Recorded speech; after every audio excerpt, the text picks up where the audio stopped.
ഇന്നലെ പറവൂരിൽ SNDP general secretary Vellappally Natesan വന്ന് താങ്കളെ ഒരു വെല്ലുവിളിയൊക്കെ നടത്തിയിട്ട് പോയിട്ടുണ്ട്. എന്താണ് അതിനോടുള്ള?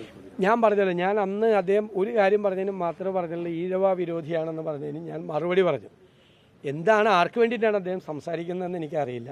ഞാൻ അദ്ദേഹമായിട്ട് മത്സരിക്കാനോ തർക്കത്തിനൊന്നും പോകുന്നില്ല. പക്ഷെ അദ്ദേഹം ഒരു സത്യം അതിൻ്റെ ഇടയിൽ പറഞ്ഞു. 98 സീറ്റ് UDF കിട്ടിയാൽ അദ്ദേഹം രാജിവെക്കുന്നു. അപ്പോൾ 97 വരെ അദ്ദേഹത്തിന് യാതൊരു സംശയമില്ല.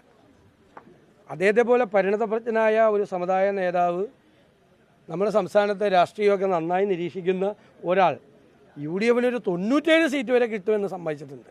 പിന്നെയുള്ളൊരു 4-5 സീറ്റുകളിൽ ഒരു 100 കവിഞ്ഞു പോകാനുള്ള കാര്യം അത് ഞങ്ങൾ കഠിനാധ്വാനം ചെയ്ത് അത് 100-ലധികം സീറ്റാക്കും. ഞാൻ അദ്ദേഹത്തുമായിട്ട് വെല്ലുവിളിയോ ഒന്നുമില്ല. പക്ഷെ അദ്ദേഹം പറഞ്ഞൊരു പ്രധാനപ്പെട്ട കാര്യമുണ്ട്. UDF നല്ല ഭൂരിപക്ഷത്തോടു കൂടി അധികാരത്തിലേക്ക് തിരിച്ചു കൊണ്ടുവരാൻ കഴിഞ്ഞില്ലെങ്കിൽ ഞാൻ രാഷ്ട്രീയ വനവാസത്തിന് പോകുമെന്ന് ചോദിച്ചു. ഉറപ്പായി. നമസ്കാരം. പണത്തിന് മീതെ പരുന്തും പറക്കില്ല എന്നൊരു ചൊല്ലുണ്ട്. ഏതാണ്ട് ഈ ചൊല്ലിന് സമാനമായ രീതിയിൽ രാഷ്ട്രീയത്തിൽ മറ്റൊരു ചൊല്ലുണ്ട്. അതായത് സാമുദായിക നേതാക്കളുടെ ജൽപ്പനങ്ങൾക്ക് മേലെ ആരും യാതൊരു മറുപടിയും പറയില്ല. അതായത് ഏതെങ്കിലും തരത്തിലുള്ള രാഷ്ട്രീയ സാമൂഹ്യ മണ്ഡലത്തിൽ പ്രവർത്തിക്കുന്ന നേതാക്കളെക്കുറിച്ച് സാമുദായിക നേതാക്കൾ ഏതെങ്കിലും തരത്തിൽ ഒരു അഭിപ്രായം പറഞ്ഞു കഴിഞ്ഞാൽ അത് വിദ്വേഷമോ വിയോജിപ്പോ യോജിപ്പോ എന്തുമാകട്ടെ, അതിനെ ഖണ്ഡിക്കുന്ന തരത്തിൽ അഭിപ്രായം പറയുന്നതിന് വേണ്ടി രാഷ്ട്രീയ നേതാക്കൾ ആരും തന്നെ മുന്നോട്ട് വരുന്ന കാഴ്ച തുലോം വിരളമാണ്. മതനേതാക്കൾ ഏതെങ്കിലും തരത്തിൽ ഏതെങ്കിലും രാഷ്ട്രീയ നേതാവിനെ കുറിച്ച് അപ്രിയങ്ങളായ അഭിപ്രായങ്ങൾ പറഞ്ഞിട്ടുണ്ടെങ്കിൽ ആ മത നേതാവ്, ആ സാമുദായിക നേതാവ് രാഷ്ട്രീയ നേതാവിനെ കുറിച്ച് പറഞ്ഞത് ശരിയായില്ല എന്ന് പറയുവാനുള്ള ആർജവത്തോടുകൂടി, തൻ്റെ ഇടത്തോടുകൂടി നട്ടലുയർത്തി നിന്നുകൊണ്ട് ഒരു രാഷ്ട്രീയ പാർട്ടിയുടെയും നേതാക്കന്മാർ മുന്നോട്ട് വരാറില്ല എന്നുള്ളത് എടുത്തു പറയേണ്ട വസ്തുതയാണ്. അതുകൊണ്ടാണ് ഈ വീഡിയോയുടെ ആമുഖത്തിൽ പറഞ്ഞത് പരുന്തിന് മേലെ, അതുകൊണ്ടാണ് ഈ വീഡിയോയുടെ ആമുഖത്തിൽ പറഞ്ഞത് പണത്തിന് മേലെ പരുന്തും പറക്കില്ല എന്ന്. പറഞ്ഞു വരുന്നത്, വെള്ളാപ്പള്ളി നടേശൻ പ്രതിപക്ഷ നേതാവായ VD സതീശനെതിരെ ചില പരാമർശങ്ങൾ നടത്തിയിട്ടുണ്ടായിരുന്നു. VD സതീശൻ പക്വതയില്ലാത്ത നേതാവാണെന്നും ഘടകകക്ഷികളെ ഒരുമിച്ച് കൊണ്ടുപോകുവാനുള്ള കഴിവില്ലാത്തയാളാണെന്നും അയാൾ എങ്ങനെയാണ് മുഖ്യമന്ത്രി സ്ഥാനത്തെത്തുക എന്നുള്ളത് ഒന്ന് കണ്ടറിയേണ്ടത് തന്നെയാണ്. അതായത് വെള്ളാപ്പള്ളി നടേശൻ വിചാരിച്ചില്ല എന്നുണ്ടെങ്കിൽ, വെള്ളാപ്പള്ളി നടേശന്റെ സാമുദായിക സംഘടനയായ SNDP വിചാരിച്ചില്ല എന്നുണ്ടെങ്കിൽ, SNDPയുടെ കനിവില്ല എന്നുണ്ടെങ്കിൽ VD സതീശൻ മുഖ്യമന്ത്രിയാകുന്നത് എനിക്കൊന്ന് കാണണം എന്ന അർത്ഥത്തിൽ തന്നെയാണ് വെള്ളാപ്പള്ളി നടേശൻ ആ ഒരു അഭിപ്രായം പറഞ്ഞത്. മാധ്യമങ്ങൾക്ക് മുന്നിലാണ് വെള്ളാപ്പള്ളി നടേശൻ ഇത്തരത്തിലൊരു അഭിപ്രായ പ്രകടനം നടത്തിയത്. എന്നാൽ വെള്ളാപ്പള്ളിയുടെ ഈ അഭിപ്രായ പ്രകടനം കേട്ടിട്ടും KPCCയുടെ അധ്യക്ഷനായ സണ്ണി ജോസഫോ അല്ല എന്നുണ്ടെങ്കിൽ കോൺഗ്രസിന്റെ തലമുതിർന്ന നേതാക്കന്മാരോ വെള്ളാപ്പള്ളി പറഞ്ഞത് ശരിയല്ല, അല്ലെങ്കിൽ ഏത് അടിസ്ഥാനത്തിൽ ഏത് സാഹചര്യത്തിലാണ് വെള്ളാപ്പള്ളി അങ്ങനെ പറഞ്ഞത് എന്ന് ആലോചിക്കുവാനോ പുനഃപരിശോധിക്കുവാനോ ഒരു നേതാവ് പോലും രംഗത്തെത്തിയില്ല എന്നുള്ളത് എടുത്തു പറയേണ്ട വസ്തുതയാണ്. ഇതുകൊണ്ടാണ് പറഞ്ഞത് പണത്തിന് മേലെ പരുന്തും പറക്കില്ല. സാമുദായിക നേതാക്കളുടെ അഭിപ്രായ പ്രകടനത്തെ ഖണ്ഡിക്കുവാൻ രാഷ്ട്രീയ നേതാക്കന്മാർക്ക് നട്ടലില്ല എന്ന് തന്നെയാണ് ഇതിലൂടെ പറയേണ്ടി വരുന്നത്. എന്നാൽ വെള്ളാപ്പള്ളി നടേശന്റെ ഈ ജൽപ്പനങ്ങൾക്കെല്ലാം VD സതീശൻ കൃത്യമായ മറുപടി നൽകിയിരിക്കുന്നു. വെള്ളാപ്പള്ളി നടേശൻ പറഞ്ഞത്, ഈ വരുന്ന നിയമസഭാ തെരഞ്ഞെടുപ്പിൽ UDF 97 സീറ്റ് കിട്ടുകയാണെങ്കിൽ താൻ രാജിവെക്കും എന്നാണ്. അപ്പോൾ VD സതീശൻ ഒരു കാര്യം അതിന് മറുപടിയായി പറഞ്ഞു, അപ്പോൾ 98 സീറ്റ് കിട്ടും എന്നുള്ളത് വെള്ളാപ്പള്ളിക്ക് ഏതാണ്ട് ഉറപ്പായിരിക്കുന്നു. 97 സീറ്റ് കിട്ടുകയാണെങ്കിൽ ഞാൻ രാജിവെക്കും എന്ന് വെള്ളാപ്പള്ളി പറഞ്ഞപ്പോൾ 97 സീറ്റ് വരെ കിട്ടുകയാണെങ്കിൽ പിന്നെ 3-4 സീറ്റ് അല്ല എന്നുണ്ടെങ്കിൽ ഒരു 6 സീറ്റ് കൂടി ഞങ്ങൾ എങ്ങനെയെങ്കിലും സംഘടിപ്പിച്ച് അത്യധ്വാനം ചെയ്ത് നേടിക്കൊള്ളാം. എന്നാൽ വെള്ളാപ്പള്ളി നടേശനെ പോലുള്ള ഒരാൾ സാമുദായിക പ്രവർത്തനം നിർത്തുകയോ രാജിവെക്കുകയോ ഇതിന്റെ പേരിൽ പാടില്ല എന്നാണ് VD സതീശൻ പറഞ്ഞത്.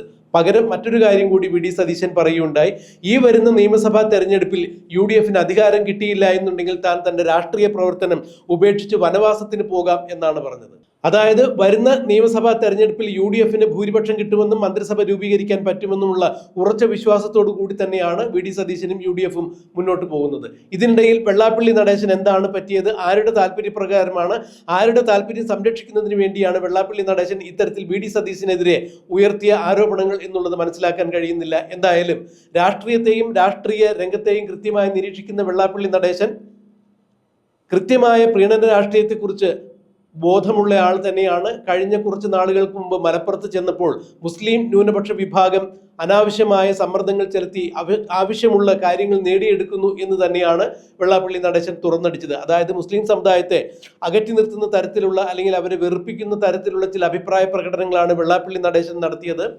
ശ്രീനാരായണീയ പ്രസ്ഥാനത്തിന്റെ അമരത്തിരിക്കുന്ന ഒരാൾ ശ്രീനാരായണീയ പ്രസ്ഥാനത്തിന് ചേരാത്ത രീതിയിൽ മതവിദ്വേഷം പടർത്തുന്നത് ശരിയല്ല എന്ന് തന്നെയാണ് അന്ന് മുസ്ലിം ലീഗിലെ സമുന്നത നേതാവായ KM ഷാജിയും ഇന്നിപ്പോൾ UD സതീശനും തുറന്നടിക്കുന്നത്. കാരണം ഒരു ജാതി ഒരു മതം എന്നുള്ള സൗഹാർദ്ദ സമത്വ സന്ദേശം ഊതിയ ശ്രീനാരായണ ഗുരുവിന്റെ SNDP യോഗം ജനറൽ സെക്രട്ടറി ഇങ്ങനെ മതാധിഷ്ഠിതമായി സംസാരിക്കുന്നത് ഒരിക്കലും ഭൂഷണമല്ല എന്ന് തന്നെയാണ് VD സതീശൻ പറഞ്ഞത്. അതെന്ത് തന്നെയായാലും ഈ വരുന്ന നിയമസഭാ തെരഞ്ഞെടുപ്പിൽ UDFന് മന്ത്രിസഭ രൂപീകരിക്കാൻ സാധിച്ചില്ല, ഭൂരിപക്ഷം കിട്ടിയില്ല എന്നുണ്ടെങ്കിൽ താൻ രാജിവെക്കും, വനവാസത്തിന് പോകും എന്ന് തന്നെയാണ്, രാഷ്ട്രീയ വനവാസത്തിന് പോകും എന്നാണ് VD സതീശൻ തുറന്നടിച്ചത്. വെള്ളാപ്പള്ളി നടേശനും VD സതീശനും തമ്മിലുള്ള വാക്പോരുകൾ രൂക്ഷമാകുമ്പോഴും കോൺഗ്രസിന്റെ തലമുതിർന്ന നേതാക്കളോ KPCCയുടെ മറ്റു ബഹുമാന്യരായ നേതാക്കളോ UDFന്റെ നേതാക്കളോ ഈ വിഷയത്തിൽ ഇടപെട്ട് സംസാരിക്കുന്നില്ല എന്നുള്ളതും ഇരട്ടത്താപ്പ് തന്നെയാണ്. കാരണം വരുന്ന നിയമസഭാ തെരഞ്ഞെടുപ്പിൽ വെള്ളാപ്പള്ളി നടേശനെ പിണക്കി കഴിഞ്ഞാൽ തങ്ങളുടെ സീറ്റ് കൂടി നഷ്ടപ്പെടുത്തേണ്ട എന്നുള്ള ഇരട്ടത്താപ്പ് തന്നെയാണ് ഇതിൽ കോൺഗ്രസ്സുകാർ കാണുന്ന ഒരു തന്ത്രം. എന്തായാലും വെള്ളാപ്പള്ളി നടേശന് കൃത്യമായ മറുപടിയുമായി VD സതീശൻ രംഗത്തെത്തിയിരിക്കുന്നു. VD സതീശൻ മാധ്യമങ്ങൾക്ക് മുന്നിൽ വെള്ളാപ്പള്ളി നടേശൻ പറഞ്ഞ വാക്കുകൾക്ക് പ്രതികരിച്ചതിന്റെ പ്രസക്ത ഭാഗങ്ങൾ നമുക്കൊന്ന് കേൾക്കാം. പറവൂരിൽ SNDP general secretary Vellappally Natesan വന്ന് താങ്കളെ വെല്ലുവിളിയൊക്കെ നടത്തിയിട്ട് പോയിട്ടുണ്ട്. എന്താണ് അതിനോടുള്ള? ഞാൻ പറഞ്ഞല്ലോ, ഞാൻ അന്ന് അദ്ദേഹം ഒരു കാര്യം പറഞ്ഞതിന് മാത്രമേ പറഞ്ഞുള്ളൂ, ഈഴവ വിരോധിയാണെന്ന് പറഞ്ഞതിന് ഞാൻ മറുപടി പറഞ്ഞു. എന്താണ് ആർക്ക് വേണ്ടിയിട്ടാണ് അദ്ദേഹം സംസാരിക്കുന്നതെന്ന് എനിക്കറിയില്ല. ഞാൻ അദ്ദേഹമായിട്ട് മത്സരിക്കാനോ തർക്കത്തിനൊന്നും പോകുന്നില്ല. പക്ഷെ അദ്ദേഹം ഒരു സത്യം അതിൻ്റെ ഇടയിൽ പറഞ്ഞു. 98 സീറ്റ് UDFന് കിട്ടിയാൽ അദ്ദേഹം രാജിവെക്കുന്നു. അപ്പോൾ 97 വരെ അദ്ദേഹത്തിന് യാതൊരു സംശയമില്ല. അദ്ദേഹത്തെ പോലെ പരിണതപ്രജ്ഞനായ ഒരു സമുദായ നേതാവ്, നമ്മുടെ സംസ്ഥാനത്തെ രാഷ്ട്രീയമൊക്കെ നന്നായി നിരീക്ഷിക്കുന്ന ഒരാൾ UDFനൊരു 97 സീറ്റ് വരെ കിട്ടുമെന്ന് സമ്മതിച്ചിട്ടുണ്ട്. പിന്നെയുള്ളൊരു 4-5 സീറ്റുകളിൽ ഒരു 100 കവിഞ്ഞു പോകാനുള്ള കാര്യം അത് ഞങ്ങൾ കഠിനാധ്വാനം ചെയ്ത് അത് 100-ലധികം സീറ്റാക്കും. ഞാൻ അദ്ദേഹത്തുമായിട്ട് വെല്ലുവിളിയോ ഒന്നുമില്ല. പക്ഷെ അദ്ദേഹം പറഞ്ഞൊരു പ്രധാനപ്പെട്ട കാര്യമുണ്ട്. UDFനെ നല്ല ഭൂരിപക്ഷത്തോടു കൂടി അധികാരത്തിലേക്ക് തിരിച്ചു കൊണ്ടുവരാൻ കഴിഞ്ഞില്ലെങ്കിൽ ഞാൻ രാഷ്ട്രീയ വനവാസത്തിന് പോകുമെന്ന് ചോദിച്ച് ഉറപ്പായി പോകും. UDFനെ നല്ല ഭൂരിപക്ഷത്തോടു കൂടി അധികാരത്തിലേക്ക് തിരിച്ചു കൊണ്ടുവരാൻ കഴിഞ്ഞില്ലെങ്കിൽ ഞാൻ രാഷ്ട്രീയ വനവാസത്തിന് പോകും, പിന്നെ എന്നെ കാണില്ല. അത് ഞാൻ സമ്മതിക്കുന്നു, അത് ഞാൻ സ്വീകരിക്കുന്നു. അദ്ദേഹം മാറണ്ട. UDF 100-ലധികം സീറ്റ് കിട്ടിയാൽ അദ്ദേഹം രാജിവെക്കാമെന്ന് പറഞ്ഞാൽ അദ്ദേഹം രാജിവെക്കരുത്. അദ്ദേഹം ആജീവനാന്ത അവിടെ ഇരുന്നോട്ടെ. ഞാനും അദ്ദേഹമായിട്ട് മത്സരമൊന്നുമില്ല. പക്ഷേ അദ്ദേഹം പറഞ്ഞ ഒരു കാര്യം ഞാൻ ചെയ്യും. അല്ല, അത് വെല്ലുവിളിയല്ല, ഞാനത് ചെയ്യും. UDFനെ തകർപ്പൻ ഭൂരിപക്ഷത്തോടു കൂടി അധികാരത്തിലേക്ക് തിരിച്ചു കൊണ്ടുവരാൻ കഴിഞ്ഞില്ലെങ്കിൽ ഞാൻ രാഷ്ട്രീയ വനവാസം സ്വീകരിക്കും. നിങ്ങളിനെ എന്നെ കാണില്ല. അത് ഞാൻ അംഗീകരിക്കുന്നു. അത് വെല്ലുവിളിയായിട്ടൊന്നുമല്ല. ആ വെല്ലുവിളിയാണെങ്കിൽ അദ്ദേഹം രാജിവെക്കുമെന്ന് ഞാൻ ചോദിക്കണം. അദ്ദേഹം രാജിവെക്കരുതെന്നാണ് ഞാൻ പറഞ്ഞത്. ബെറ്റൊന്നുമില്ല. ഞാൻ വൺ സൈഡറാണ്. ചെയ്യാൻ പറ്റിയില്ലെങ്കിൽ അതാണല്ലോ എന്നോട് ചോദിച്ചത്, നിങ്ങളത് ചെയ്യുമോ? ഞാനത് ചെയ്യും. രാഷ്ട്രീയ വനവാസത്തിന് പോകും ഇത് ചെയ്യാൻ പറ്റിയില്ലെങ്കിൽ. അതാണ് എനിക്ക് പറയാം.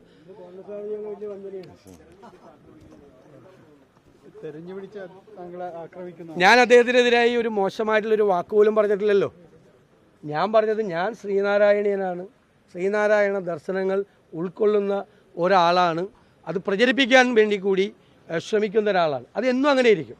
പക്ഷെ നാട്ടിലാരെങ്കിലും വിദ്വേഷത്തിൻ്റെ ക്യാമ്പയിൻ തുടങ്ങാൻ ആര് ശ്രമിച്ചാലും അതിനെ UDF നേരിടും. ഞങ്ങൾ മാറി നിൽക്കില്ല. CPMൻ്റെ പോലത്തെ പ്രസ്താവനയൊന്നുമല്ല ഞങ്ങൾ ഇറക്കുന്നത്. CPM ഒരു പ്രസ്താവന ഇറക്കിയല്ല. ആർക്കെതിരെയെന്ന് അവർക്ക് എഴുതിയവർക്ക് പോലും അറിയില്ല ഇത് പ്രസ്താവന. അതൊന്നുമല്ല. ആര് പറഞ്ഞാലും, ന്യൂനപക്ഷ വർഗീയത കേരളത്തിൽ പറഞ്ഞാലും ഭൂരിപക്ഷ വർഗീയത പറഞ്ഞാലും UDF അതിനെ എതിർക്കും, ശക്തിയായിട്ട് എതിർക്കും. അത് ടീം UDFൻ്റെ തീരുമാനമാണ്. ഞങ്ങളതിനെ എതിർക്കും. ഞങ്ങൾ വർഗീയത പറഞ്ഞല്ല വോട്ട് പിടിക്കാൻ ശ്രമിക്കുന്നത്. ഞങ്ങൾ കേരളത്തെ രക്ഷിക്കും. ഈ തകർച്ചയിൽ നിന്ന് ഞങ്ങൾ കേരളത്തെ രക്ഷിക്കും. ഞങ്ങൾക്കതിന് പദ്ധതികളും പരിപാടികളും ഉണ്ട്. അത് ഞങ്ങൾ സമയത്ത് പ്രഖ്യാപിച്ച് ജനങ്ങളെ വിശ്വാസത്തിലെടുത്ത് നല്ല ഭൂരിപക്ഷം നേടി അധികാരത്തിൽ വരും.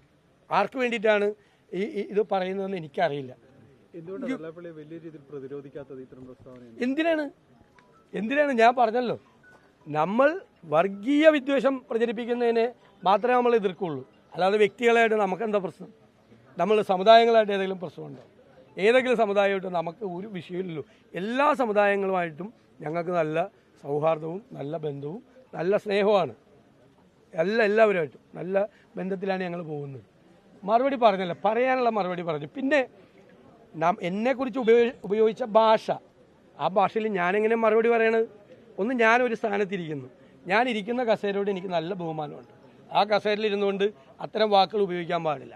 പിന്നെ ഇത് ആരാണ് പറഞ്ഞത്? ഏകദേശം 90 വയസ്സിൻ്റെ അടുത്തെത്തിക്കുന്ന ഒരാളാണ് പറഞ്ഞത്. ഞാൻ വല്ലതും മോശമായിട്ട് പറയാമോ? പറയാൻ പാടില്ല. ആ ഔചിത്യം ഞാൻ കാണിക്കണ്ടേ? അത്രയേ ഉള്ളൂ.